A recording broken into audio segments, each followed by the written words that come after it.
오늘 말씀은 에베소서 3장 2절에서 12절입니다. 에베소서 3장 2절에서 12절. 지난주 보았던 말씀과 겹치죠. 에베소서 3장 2절부터 12절. 우리 하나님의 말씀 한 절씩 교독하도록 하겠습니다. 제가 먼저 읽겠습니다. 곧 계시로 내게 비밀을 알게 하신 것은 내가 먼저 간단히 기록함과 같으니 그것을 보면 내가 그리스도의 비밀을 깨달은 것을 너희가 알 수 있으리라. 이제 그의 거룩한 사도들과 선지자들에게 성령으로 나타내신 것 같이 다른 세대에서는 사람의 아들들에게 알리지 아니하셨으니 이는 함께 지체가 되고 함께 약속에 참여하는 자가 됨이라. 이 복음을 위하여 그의 능력이 역사하시는 대로 내게 주신 하나님의 은혜의 선물을 따라 내가 일꾼이 되었노라. 모든 성도 중에 지극히 작은 자보다 더 작은 나에게 이 은혜를 주신 것은 측량할 수 없는 그리스도의 풍성함을 이방인에게 전하게 하시고 영원부터 만물을 창조하신 하나님 속에 감추어졌던 비밀의 경륜이 어떠한 것을 드러내게 하려 하심이라. 이는 이제 교회로 말미암아 하늘에 있는 통치자들과 권세자들에게 하나님의 각종 지혜를 알게 하려 하심이니 곧 영원부터 우리 주 그리스도 예수 안에서 예정하신 뜻대로 하신 것이라. 함께 하겠습니다. 우리가 그 안에서 그를 믿음으로 말미암아 담대함과 확신을 가지고 하나님께 나아감을 얻느니라. 아멘. 오늘 하나님의 비밀 교회라는 제목으로 에베소서 말씀을 받겠습니다. 이 말씀을 받을 때 정말 이 하나님의 말씀으로 아멘으로 받아 우리의 개인적인 교회로서의 성도와 또 공동체적인 교회로서의 우리 교회가 정말 하나님의 마음에 합한 교회가 되기를 주님의 이름으로 축원합니다. 자, 지난주에는 이제 사도 바울의 고난을 통하여 이제 성경에서 말하는 고난이 어떤 의미를 갖는지에 관하여 좀 살펴보았습니다. 인격적으로 사도 바울은 우리와 다르지 않아요. 우리와 같은 정정을 가진 사람입니다. 근데 무엇이 사도 바울로 하여금 그 험악한 핍박과 고난 가운데서도 기쁨과 환희를 가지고 오히려 성도들에게 위로와 용기를 전하는 인물이 되게 했을까? 오늘 2절에서 바울은 하나님의 은혜의 경륜을 받았다고 말합니다. 참고로 오늘 이제 자막 없습니다. 성경을 보셔야 돼요. 사실 오늘 컴퓨터가 안 될 것 같아서 토요일까지 안 됐어요. 어저께까지. 그래서 자막 없는 설교를 준비했습니다. 방송실 안에서 좋아하더라고요. 농담이고요. 여하튼 설교를 이제 성경책을 준비하셔야 돼요. 2절 보세요. 그러니까 성경을 좀 보셔야 돼요. 성경책을. 2절 보시면 하나님의 은혜의 경륜이라고 합니다. 하나님의 경륜. 여기서 경륜으로 번역된 헬라어는 오이코노미아라는 말로 이제 집안을 관리하는 직책, 청직이라는 의미예요. 즉 사도 바울은 은혜로 하나님의 청직이 일꾼이 되었다는 것이에요. 은혜로요. 근데 그렇게 바울을 하나님의 일꾼으로 삼은 일은 3절 계시로 비밀을 알게 하심으로 이루어진 일이라는 것이에요. 자, 하나님의 비밀을 알게 되면 하나님의 일꾼이 될 수밖에 없고 이것이 은혜다라는 것입니다. 그럼 하나님의 비밀이 무엇일까라는 것이죠. 자, 우선 비밀이라는 헬라어는 무스테리온이에요. 여기서 미스테리라는 말이 나온 거예요. 자, 이건 영어의 시크릿과는 다른 말이에요. 자, 무스테리온, 미스터리는 감추어졌지만 이 감춘 것이 호기심, 궁금증을 더하게 해서 이제 그것이 밝혀졌을 때 그 감격을 크게 하려고 감추는 것이에요. 근데 시크릿은 뭐냐면 아예 안 가르쳐 주려고 감추는 것이에요. 다르죠. 무스테리오는 나중에 밝혀졌을 때 그 감격이 더해지도록 감추어 놓은 것이고 시크릿은 아예 감춰 놓은 것이에요. 우리가 영화 볼 때 미스테리 영화 좋아하세요? 미스테리 영화. 그 장르가 있잖아요. 영화 미스테리 영화를 보면 그 마지막에 진실을 딱 밝히잖아요. 지금까지 이야기했던 건 사실 이거였어. 온갖 복선을 깔아가면서 영화를 만들다가 마지막에 이거였구나 하고 속이 시원해지게 하는 영화가 이제 미스테리 영화죠. 근데 끝까지 진실을 안 밝히면 어떻게 돼요? 그건 컬트 영화가 되는 거예요. 그건 이제 저는 개인적으로 컬트 영화를 싫어합니다. 컬트 영화가 되는 것이죠. 자, 복음. 하나님 나라는 그 무스테리온, 비밀로서 감춰졌던 것인데 이건 시크릿이 아니라 미스테리라는 것이에요. 즉 나타내기 위해서 감추어둔 비밀로서 이 비밀을 이제 알게 된 사람은 와, 이것이었구나 라고 하면서 속이 시원한 정도가 아니라, 그냥 그 영화를 보고 속이 시원한 그 정도가 아니라, 그 하나님의 비밀은, 그 하나님의 미스테리는 그것이 밝혀졌을 때 너무도 경이롭고 너무도 놀라우며 너무도 감격스러워 하나님의 일꾼이 되지 않고는 견딜 수가 없게 된다는 것이에요. 사도 바울은 자신이 그리스도의 사도가 될 수밖에 없었던 이 비밀을 너무 소중하게 여기기 때문에 이제 바울의 그 서신서에서는 그 비밀, 무스테리온을 자주 언급합니다. 한 19번 정도 언급해요. 오늘 본문에서도 3번이나 이야기를 하는 것이죠. 먼저 3절에서 계시로 알게 하신 비밀이라고 합니다. 또 4절을 보시면 4절 그리스도의 비밀이라고 하죠. 자, 이제 3절, 4절, 5절을 읽을 때 이걸 이제 그냥 번역 성경을 읽으면 좀 이제 바울이 원래 쓴 의도, 기록한 의도와는 조금 우리가 잘못 헷갈릴 수가 있어요. 이게 어떻게 되어 있냐면 원어 성경에 의하면 성경책 이제 있으면 연필로 이렇게 표시를 하세요. 이렇게 읽어야 되는 것이에요. 곧 계시로 3절 제가 읽을게요. 곧 계시로 내게 비밀을 알게 하신 것은 괄호 열고 4절 끝까지 가로 닫고 이제 그의 거룩한 사도들과 선지자들에게 성령으로 나타내신 것 같이 다른 세대에서는 사람의 아들들에게 알리지 아니하셨으니 6절로 넘어가서 이는 이방인들의 복음으로 말미암아 그리스도 예수 안에서 함께 상속자가 되고 함께 지체가 되고 함께 약속에 참여하는 자가 됨이라라는 것이에요. 지금 원어 성경에 의하면 3절 후반부 내가 먼저 앞에 부분을 거기 내가 먼저 가로고 4절 너희가 알 수 있으리라 거기 가로 닫고 그게 삽입된 것이라는 거예요. 그렇게 읽으면 이제 사도 바울이 이제 기록하려고 했던 그 의도대로 이제 읽혀지는 것이에요. 자, 그럼 이제 3절 후단부터 4절까지를 먼저 볼게요. 3절 후단부터 내가 먼저 간단히 기록한 것이라는 것이죠. 이 내가 먼저 간단히 기록한 것은 바로 앞에서 바울이 언급한 2장의 내용을 의미하는 것이에요. 자, 그걸 읽으면 너희가 알 수 있을 것이야. 무엇을? 그리스도의 비밀을 말이지 라는 것이에요. 여기서 그리스도의 비밀할 때 그리스도의는 소유격은 그 소유격은 동격의 소유격이에요. 헬라어에서 동격을 의미하는 소유격이라서 이 그리스도 자체가 하나님의 비밀이다라는 것을 너희가 알게 될 것이라는 것이에요. 2장을 읽으면 앞에 쓴 글을 읽으면 자, 하나님께서 인간의 구원을 위하여 감추어 주신 미스터리가 있는데 그 비밀은 모두 그리스도 안에 있을 뿐이지 그 외에는 어디에도 없다는 것이에요. 구원에 관련된 비밀은 2장에서 우리는 배웠잖아요. 우리는 진노의 자식들이었어요. 죽은 자였다고요. 그 구원의 비밀은 예수 그리스도에게만 있다는 것이죠. 하나님께서 인간들에게 구원을 베푸신 놀라운 방법이 바로 그 비밀인데 예수 그리스도가 그 비밀이라는 것입니다. 예수 그리스도가 비밀이에요. 한 아기가 베들레헴에서 태어나 동물 구유에 뉘어졌어요. 어린아기가 태어나는 일은 흔히 있는 일이잖아요. 날마다 수천 명의 어린아기가 태어납니다. 근데 베들레헴에서 태어난 그 아기는 세상이 지금까지 알고 있는 가장 큰 비밀의 아기예요. 왜냐하면 그 아기는 영원하신 하나님의 아들이기 때문이죠. 한 인격 안에 하나님이시며 인간이신 두 본질이 담겨 있어요. 그 아기는 어려서 사람으로서 걸음마도 배웠어요. 글도 배웠어요. 자라갔습니다. 아버지를 도와 목수일도 배웠어요. 그리고 청년이 되어 사람을 가르치기 시작했어요. 치료하고 하나님 나라를 선포하였습니다. 그 일로 온갖 수난을 겪고 급기야 십자가에서 죄수로 달려 죽었어요. 3일 만에 부활하시고 승천하셨습니다. 그런데 그 사건이 하나님과 인간을 화해시키는 엄청난 사건인 것을 사람들은 몰랐어요. 그런데 그 비밀을 다메섹 도상에서 예수님은 바울에게 밝히 보이셨다는 것이에요.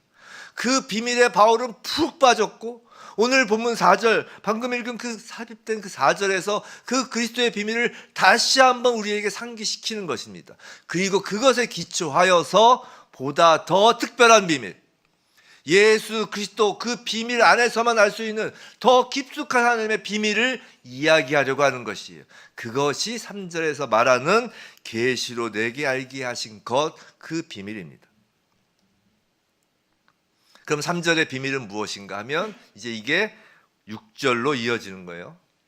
3절 곧 계시로 내게 비밀을 알게 하신 것은 5절 이제 그의 거룩한 사도들과 선지자들에게 성령으로 나타내신 것 같이 다른 세대에서는 사람의 아들들에게 알리지 아니하셨으니 그 비밀은 6절 이는 이라는 것이죠.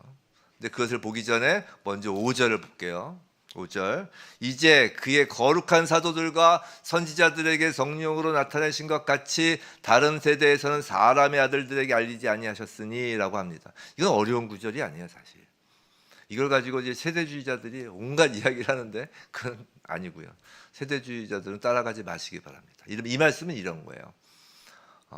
세대주의가 뭐라는 걸 설명을 드리려면 이제 오늘 이 설교 시간이 너무 길어지니까 그건 나중에 성경 공부할 때 혹시 기회가 되면 말씀을 드릴게요. 이 말씀은 이런 거예요. 하나님께서 계시하신 바울 자신이 알게 된 그 비밀을 신약의 사도들과 선지자들에게도 성령으로 계시해 주셨다는 것이에요. 근데 과거 구약 시대에는 지금처럼 성령으로 계시해 주시지 않으셨기 때문에 지금처럼 확실하게는 알 수 없었던 비밀이라는 것이죠. 구약에서 계시가 전혀 없었다는 것이 아니에요. 제가 모델하우스도 이야기를 드렸잖아요. 그림자라고 그러잖아요. 구약에서도 계시는 되었는데 성령으로 계시된 것은 지금 이 신약 시대 나와 지금 신약의 사도들과 선지자들에게 계시된 것이다라는 것이고 그것으로 이제 너희들은 명확히 알게 되었다라는 것입니다. 그럼 예수 그리스도 안에서 하나님께서 성령으로 계시하여 바울에게 알려주신 그 3절의 비밀은 무엇인가 하면 6절에서 그것을 말해 주는 것이에요. 6절 우리 성경 갖고 계신 분 우리 다시 한번 읽어볼까요? 이는 이방인들이 복음으로 말미암아 그리스도 예수 안에서 함께 상속자가 되고 함께 지체가 되고 함께 약속에 참여한 자가 됨이라. 이것이 바로 성령으로 사도 바울과 사도들과 선지자들의 계시한 그 성령의 안으로 성령 안에서 계시된 계시의 그 핵심이라는 것이 비밀에. 자, 6절에서 함께라는 단어가 지금 3번 반복되고 있어요. 함께 상속자가 되고 함께 지체가 되고 함께 약속에 참여한 자. 계속 함께를 강조합니다. 이 함께로 번역된 헬라어는 쉰이라는 단어인데 그 뜻은 함께 동등한 하나라는 것이에요. 이건 전에 2장에서 우리가 본 것과 같아요. 모든 막힌다며 무너지는 것입니다. 예수 안에서 한 사람으로 세 사람으로 지어지는 것이에요. 새 창조라고 했습니다. 이방이든 유대인이든 인종이 다르고 계급이 다르고 세상에서 온갖 담으로 막혔던 그 인간들이 예수 그리스도 안에서 모두가 동등한, 모두가 하나인, 모두가 함께인 교회.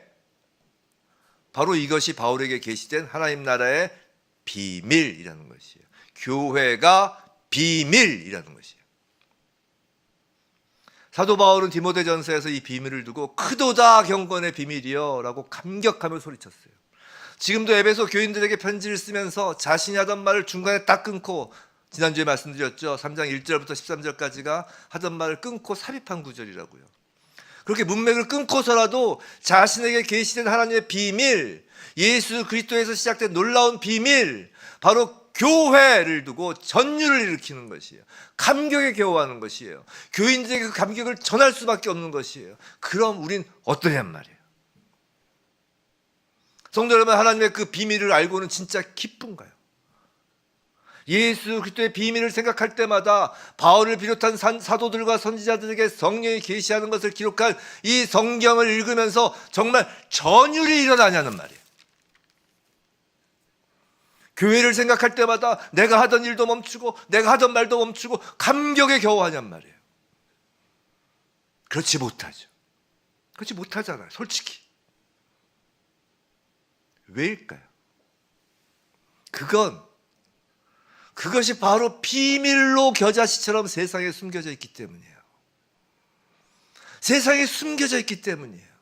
그리고 각자의 믿음의 분량만큼만 그 복음의 비밀을 맛보고 누릴 수 있기 때문이에요.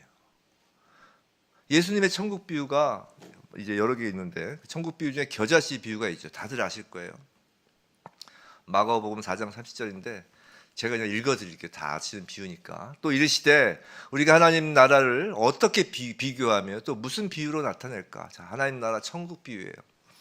겨자씨 하나가 같으니 땅에 심길 때에는 땅 위의 모든 씨보다 작은 것이로되 가장 작다는 것이에요. 겨자씨는 실제 보셨어요? 먼지 같아요, 먼지.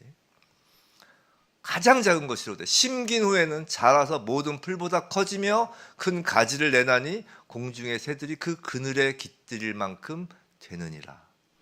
이 겨자씨 비유 말씀은 하나님 나라의 확장 및 성장뿐만이 아니라 성도 개인이, 나 개인이 체험하는 하나님의 비밀을 드러내는 그 계시의 점진성, 개인이 누리는 천국의 점진성을 보여주는 비밀이에요. 비유예요.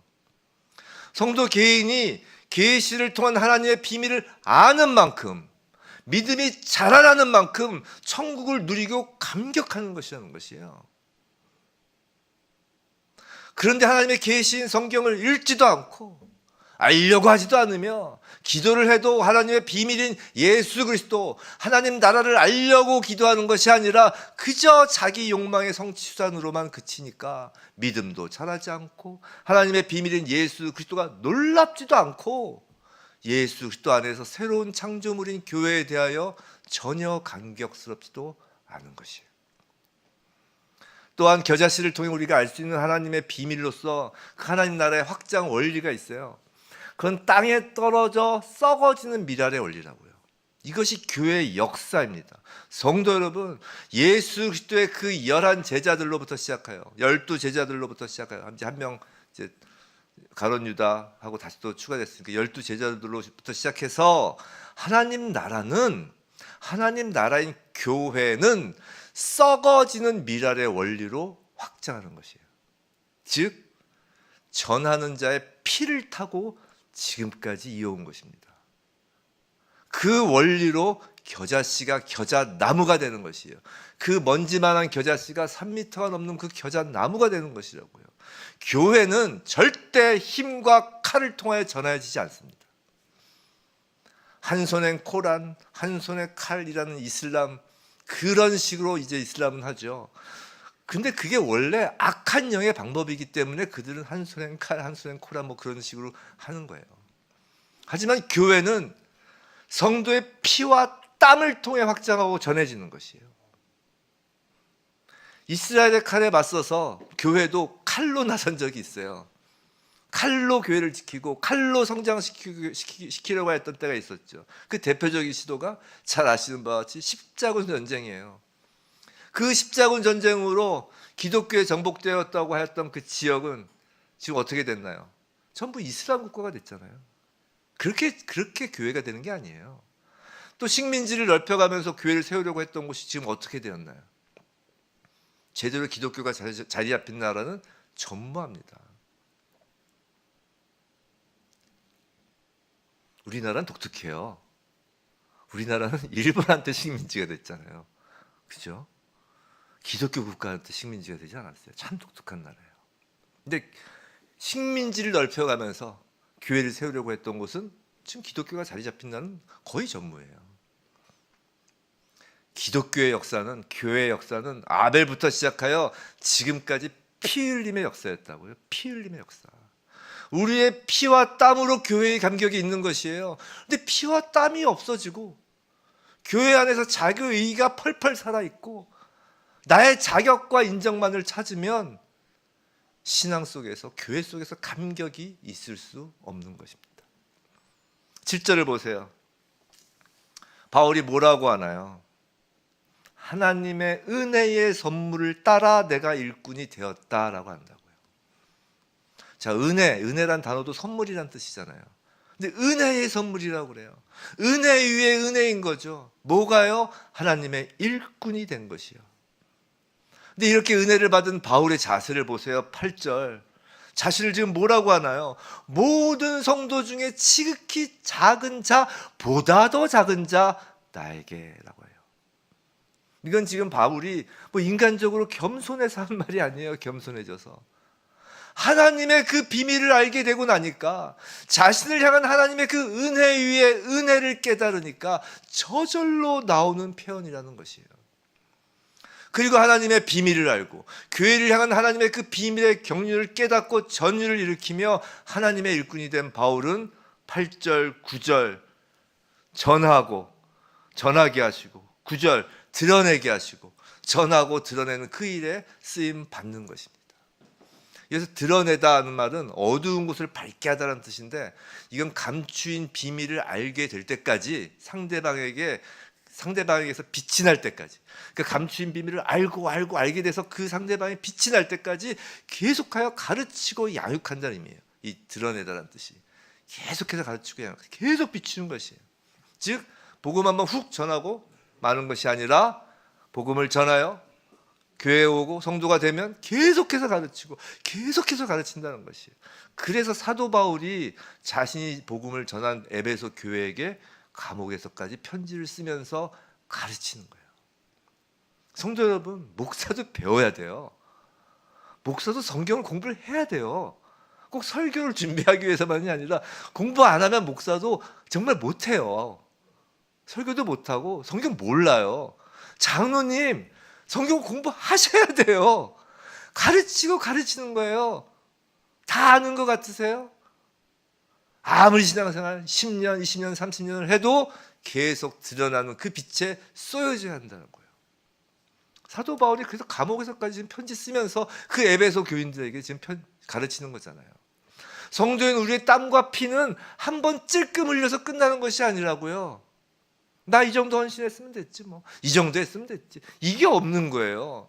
상대방에게 하나님의 비밀, 교회의 모습이 드러날 때까지, 또 나에게 그게 드러날 때까지 계속해서 흘리는 피와 땀인 것이에요. 근데 이 하나님의 비밀은 9절 영원부터 감추어졌던 비밀이라고 그래요.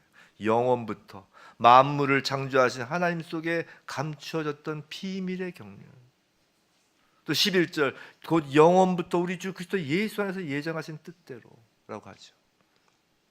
그리고 10절에서 하늘에 있는 통치자들과 권세들에게, 자 10절 제가 읽어드릴게요. 이는 이제 교회로 말미암아 하늘에 있는 통치자들과 권세들에게 하나님의 각종 지혜를 알게 하려 하심이니라고 합니다. 이게 무슨 말인가요? 교회를 통해서 누군가에게 지혜를 알게 하려 하는 거예요. 하나님의 지혜를. 근데 누군가가 누구예요? 하늘에 있는 통치자들과 권세들이에요. 하나님의 통치자들과 권세들은 천사를 의미하는 거예요. 이게 뭐 선한 천사다 아니면 악한 천사다 이런 설들도 있지만 설을 다 제외하고 천사들을 지금 의미하며 지금 사도 바울이 썼어요. 즉 창조 전부터 존재하였던 천사들도 알지 못하였던 감추어진 비밀이 있다는 것이에요. 여기서 영원이라는 건 창세 전부터라는 의미거든요. 천사는 하나님의 이 땅을 창조하시기 전부터 존재하던 것이었어요. 그 창조 전부터 존재하던 천사들도 알지 못하였던 감추어진 비밀, 무스테리온이라고요. 근데 그 천사들에게 하나님의 지혜를 알게 하려 하심이라는 것이에요. 교회가 말이죠. 이런 거예요. 자, 천사들은 이 땅이 창조되기 전부터 하늘에서 창조 과정을 다 보고 있었어요. 그죠? 하나님의 비밀인 교회가 탄생하기 전까지 천사들은 하나님의 그 역사 운영의 지혜를 알지 못했던 것이에요. 감추어졌으니까요. 천사도 상상할 수 없는 하나님의 지혜가 십자가인 것이고 교회라고요. 자, 물론 천사들은 하나님의 지혜에 대하여 이미 많은 것을 알고 있었어요. 왜냐하면 창조 과정을 봤거든요. 하나님의 창조를 보면서 하나님의 지혜에 감탄하였을 것이에요. 동식물을 보고 놀라고요. 와, 우주의 별들이 자리 잡았는데 와, 그게 막 움직여요. 아주 규칙적으로 그 운행되는 것을 보면서 감탄했을 것입니다. 하나님의 지혜에 대해 감탄했을 것이에요. 근데 어느 날 하나님이 조물딱 인간을 만드시는 거예요. 그리고 선악과를 두십니다. 자, 먹지 말라고 명령하셨는데 인간이 그 명령을 어겼네요. 이제 쫓겨났어요. 천사들은 이렇게 생각했을까요? 야, 이제 저 인간들은 다 끝났다. 저것들이 감히 하나님의 명령을 어겨? 근데 천사들의 생각과는 달리 하나님이 그냥 놔두시는 거예요. 천사는 하나님의 속성을 잘 알고 있습니다.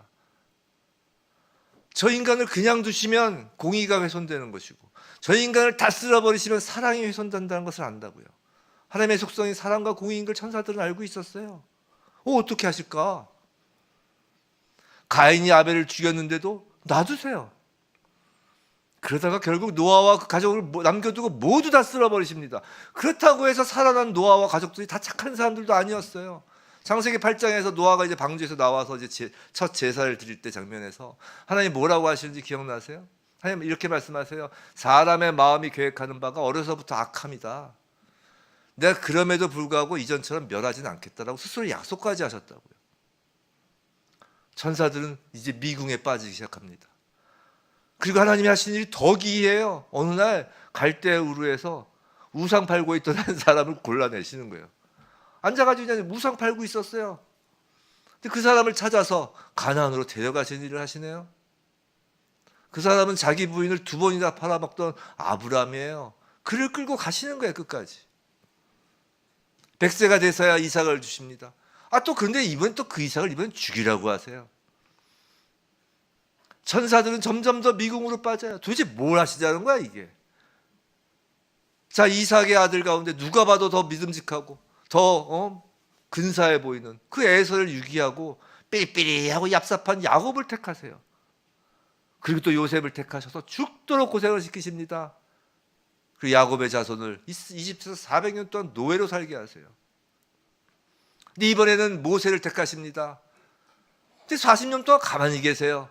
80살이 다 되어서 이제 모세가 살 날이 얼마 안 남았어요. 천사들이 오히려 조마조마해요. 쟤 이제 곧 죽어요. 어떡하실래요? 근데 그제서야 부르세요.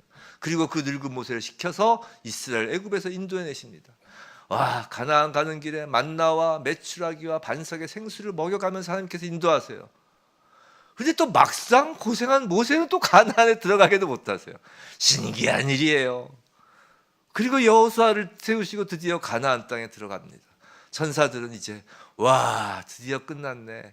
와, 하나님이 하신 일이 정말 대단하시네. 와, 끝났다라고 생각했는데 웬걸 그곳에 이스라엘은 들어가서 계속해서 또 죄를 짓는 거예요. 하나님께서 가나안에 들어가기 전에 신명기를 통해서 그토록 경고하셨건만 그 신명기 28장에서 너희들이 죄에서 돌이키지 않으면 원수들에게 둘러싸여 자식들을 잡아먹게 될 것이라고까지 경고하셨다고요. 근데 그 일이 결국 열왕기야 6장을 나중에 보시면 그 일이 실제로 일어났다고요. 아람 국가 군대에 둘러싸였을 때 그 성 안에서 여인들끼리 서로 자신의 아들들 서로 잡아먹자고 했다고. 오늘은 네 아들 잡아먹자. 내일은 내 아들 잡아먹게. 근데 내일 돼서 그 아들을 숨기니까 그걸 가지고 왕한테 고하죠. 왕이 옷을 찢죠. 경고한 그 일이 실제로 일어났다고요. 근데 그 경고가 사실이 되어도 이 백성들은 회개를 하지 않아요. 근데 천사들이 놀라는 것은 사람들이 회개하지 않는 게 놀라는 것이 아니라 그런데도 하나님께서 포기하지 않으시더라는 것이에요. 이 모든 것이 비밀이라고요. 근데 하나님의 아들, 삼위 하나님의 한 분이신 성자 하나님, 즉 하나님이 인간의 몸으로 태어나십니다.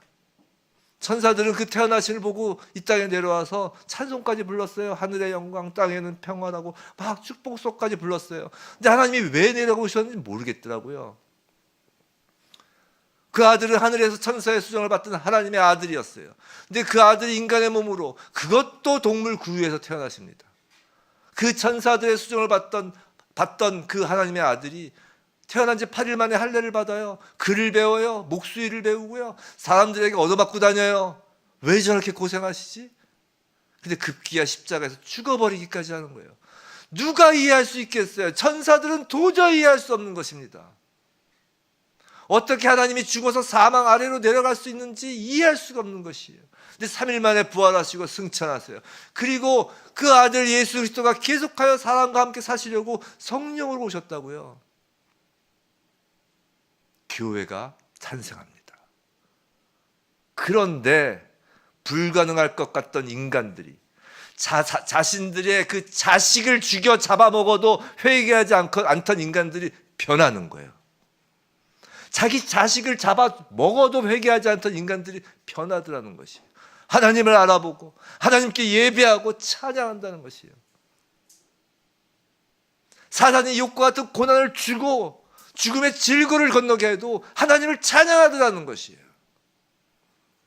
그 인간들을 보고 그 교회를 보고 천사들이 알게 되는 것이에요. 이렇게 하나님의 속성인 공의와 사랑을 전혀 손상받지 않고 구원하시려고 이렇게 끌고 오셨구나 라며 하나님의 비밀, 하나님의 지혜를 알게 되는 것이에요. 성도 여러분, 교회는 그런 존재예요.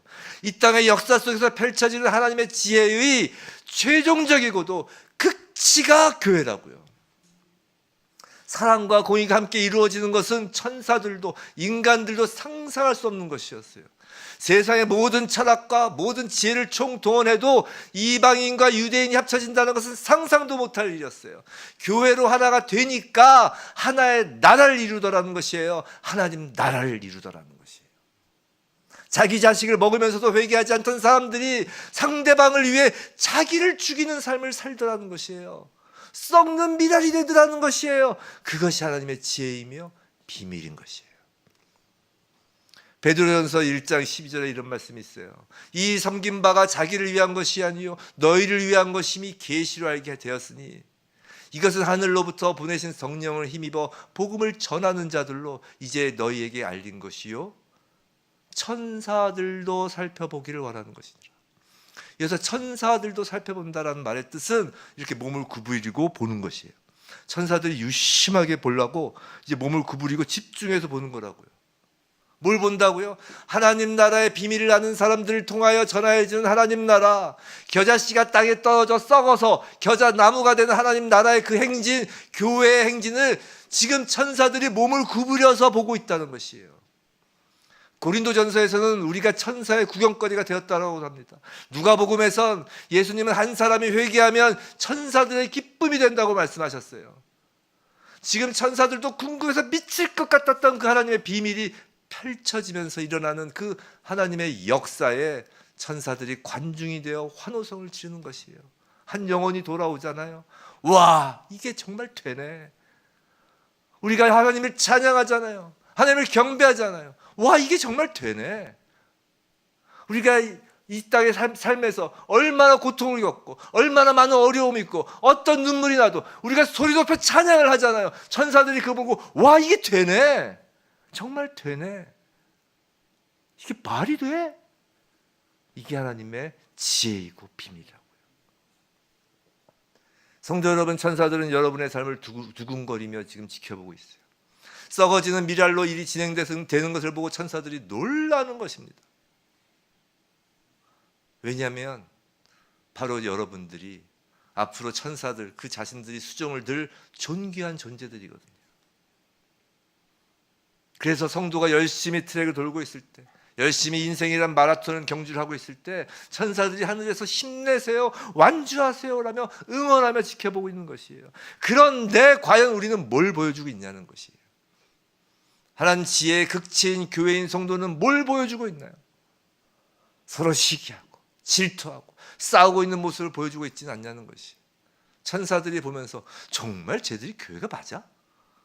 십자가 보고서 내려왔는데 이 교회가 아닌 것 같은데 라고 생각하지 않을까 말이에요. 다른 교회 생각하죠.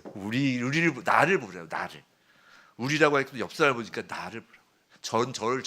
전 저를 보고요. 정말 얘가 교회가 맞아? 정말 비밀을 안 거야? 예수 그리스도를 알아? 교회가 맞아? 성도 여러분, 우리의 생업의 현장에서 무엇을 보여주고 있느냐 말이에요. 과연 우리가 하나님의 비밀을 드러내고 있느냐 말이에요. 하나님의 지혜가 우리의 삶에서 나타나느냐 말이에요. 한 번 믿고 구원받으면 끝. 이제 난 자격 생겼어. 성도 여러분, 믿음은 자격이 아니에요. 믿음은 은혜예요.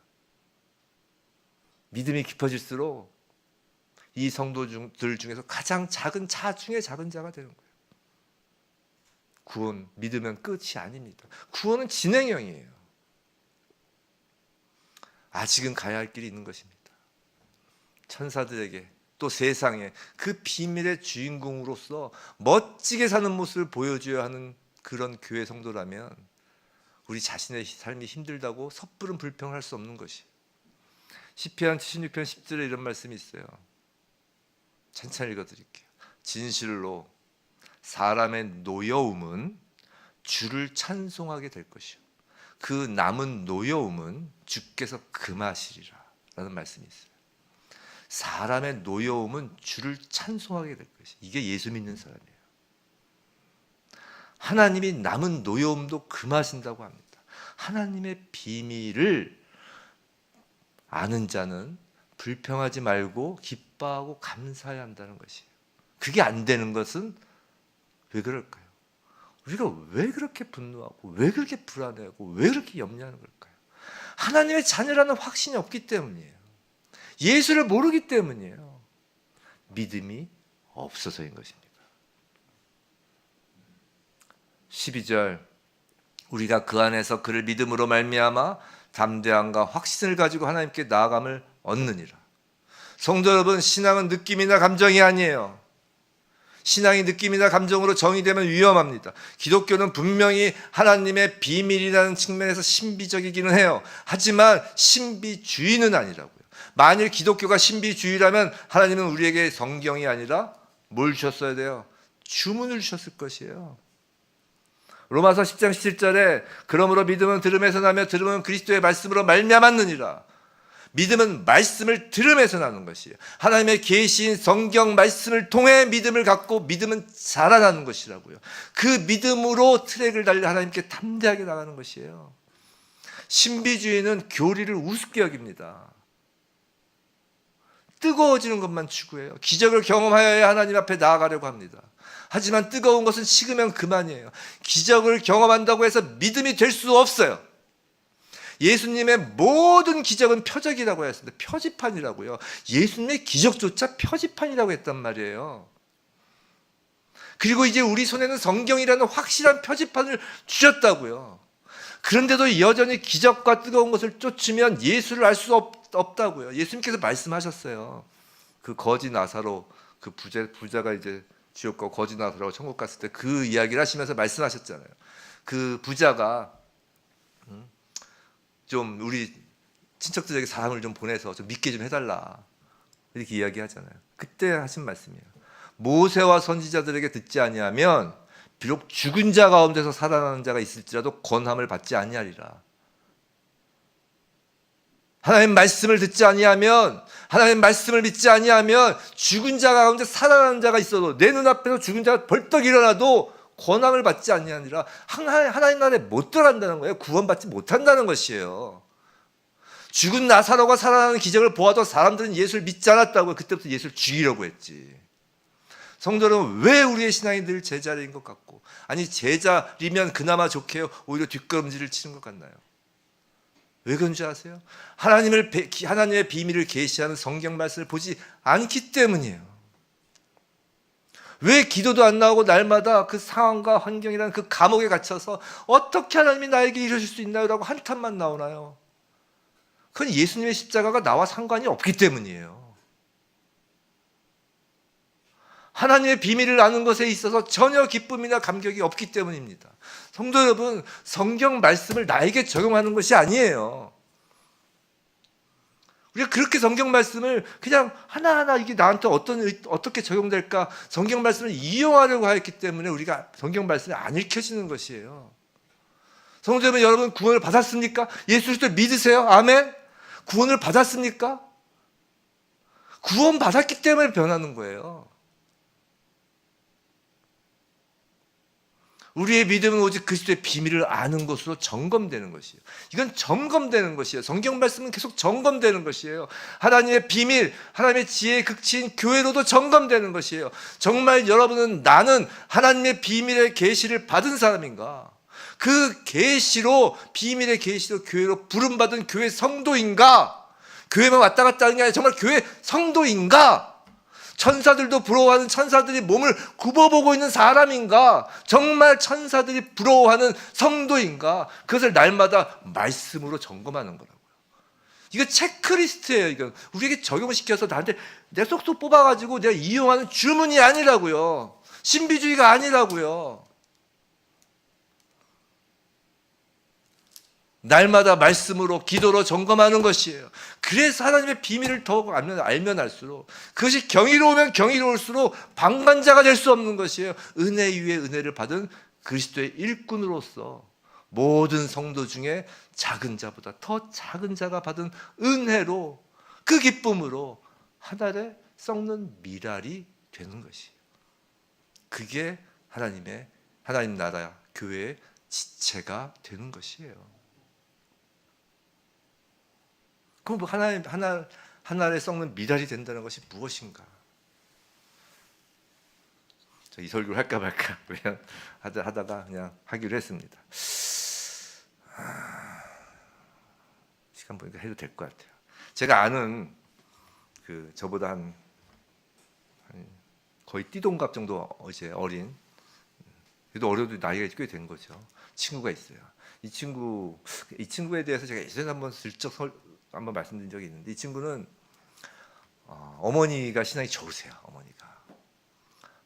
근데 이제 아버님이 이제 일찌감치 이제 술과 도박과 이제 옛날 분들 또 그런 분들 계셨잖아요. 또 여자와, 그래서 이제 거의 집에 이제 들어오실 데가 없었어요.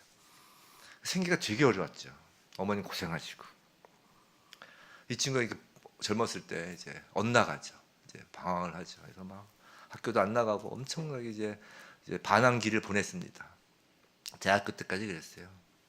근데 어느 날, 그리고 이제 뭐 그 교회, 이제 어머니가 교회 나가니까 목사님한테 늘 반항적이었죠. 아니 하나님이 계시다면 어찌 저렇게 우리 어머니 저렇게 하는데 우리를 갈수록 힘들게 하니, 갈수록 경제는 힘들어지니까. 그래서 뭐 우여곡절 해가지고 이제 대학도 가고, 근데 막 군대 중간에 또 휴학하고 군대 해병대도 가고 막 그런 이제 친구였어요. 이 친구가 결국은 예수를 믿게 됐어요. 누구 때문에요? 엄마 때문이에요. 어머니 때문에. 예수 믿고 얼마나 예수를 제대로 믿었냐면 나중에 아버지가 돌아왔어요. 그래서 저한테 와서 울더라고. 제가 아무 얘기 안 했어요. 뭐 받아줘야 된다, 만다. 아버지 병 들어서 돌아온 거죠. 근데 정말 이제 찐으로 예수를 믿은 거예요. 이 친구가. 그 아버지를 받아주고 그 병치를 다 하더라고요. 그 어머니 이제 돌아가시고, 이제 그 전에 돌아가시고. 그 엄마, 지금 그 친구를 얘기하는 게 그 엄마. 얼마나 힘들었겠어요. 그 엄마가 하늘에 썩는 미랄이 된 거예요. 그 아들에게. 그 아들은 저한테 그 얘기하죠. 자기는 딱 하나 그거밖에 없대요. 자기 어머니의 기도하는 모습. 어머니의 그 고생하면서도 하나님 붙잡는 그 모습. 그거 하나밖에 남는 게 없대요. 뭐 목사님 설교 때문에 교회 다니는 게 아니라는 거예요. 그 하나에 썩는 미랄 되신 그 어머니. 하나님만 붙잡는 그거. 그래서 본 거예요. 그 친구가 이제 아직도 가끔 가끔 일주일에 한 번씩, 아니면 적어도 한 달에 한두 번씩은 제 사무실 와가지고 거의 두세 시간을 저한테 신앙을 물어봐요. 계속 물어봐요. 우리 성도님들도 안 그러는데 너무 나서 제 사무실 와가지고 한 2시간, 3시간 자기 시간 있을 때 와가지고, 전 시간 없어 죽겠는데 와가지고 자기 궁금증이 해결될 때까지 막 물어본다고요. 아무튼 그렇게 계속 탐구합니다. 과연 우리가 썩는 미랄이 된다는 것이 무엇인가? 그래서 제가 시 하나를 그 친구 생각하면서 찾았어요. 엄마는 그래도 되는 줄 알았습니다. 이 시 아시는 분 계시죠? 그 시예요. 제가 읽어드릴게요. 엄마는 그래도 되는 줄 알았습니다. 하루 종일 밭에서 죽어라 힘들게 일해도 엄마는 그래도 되는 줄 알았습니다. 찬밥 한 덩이로 대충 부뚜막에 앉아 점심을 때워도 엄마는 그래도 되는 줄 알았습니다. 한겨울 냇물에 맨손으로 빨래를 방망이질해도 엄마는 그래도 되는 줄 알았습니다. 배부르다 생각 없다 식구들 다 먹이고 굶어도 엄마는 그래도 되는 줄 알았습니다. 발 뒤꿈치 다 해져 이불이 소리를 내도 엄마는 그래도 되는 줄 알았습니다. 손톱이 깎을 수조차 없이 닳고 문드러져도 엄마는 그래도 되는 줄 알았습니다. 아버지가 화내고 자식들이 속썩여도 전혀 끄떡없는 엄마는 그래도 되는 줄 알았습니다. 외할머니 보고 싶다, 외할머니 보고 싶다. 그것이 그냥 넋두리인 줄만. 한밤중 자다 깨어 방구석에서 한없이 소리 죽여 울던 엄마를 본 후론 엄마는 그러면 안 되는 것이었습니다. 이 엄마의 모습, 세상 사람들도 알아요. 하늘에 썩는 미랄이 열매를 맺는다는 것을요. 성도 여러분, 예수 믿는다는 것, 교회의 성도라는 것, 하나님 나라의 자녀라는 것, 백성이라는 것, 정말 진지하게 생각해야 돼요. 예수 그리스도가 나에게 누구신지를 진지하게 생각해야 돼요. 예수 한번 믿고 끝, 교회 다니면 끝, 이게 아니라 진짜 정말 감격이 있습니까? 정말 구원의 감격이 있습니까? 부디 이 성경 말씀을 통하여 하나님의 비밀을 더욱 계시받아 기쁨으로 오직 길이신 예수 그리스도를 따르는 제2, 제3의 바울과 같은 성도가 되기, 바울이 되어야 되는 것이에요. 그래서 천사들이 박수치는 교회 되기 주님의 이름으로 축원합니다.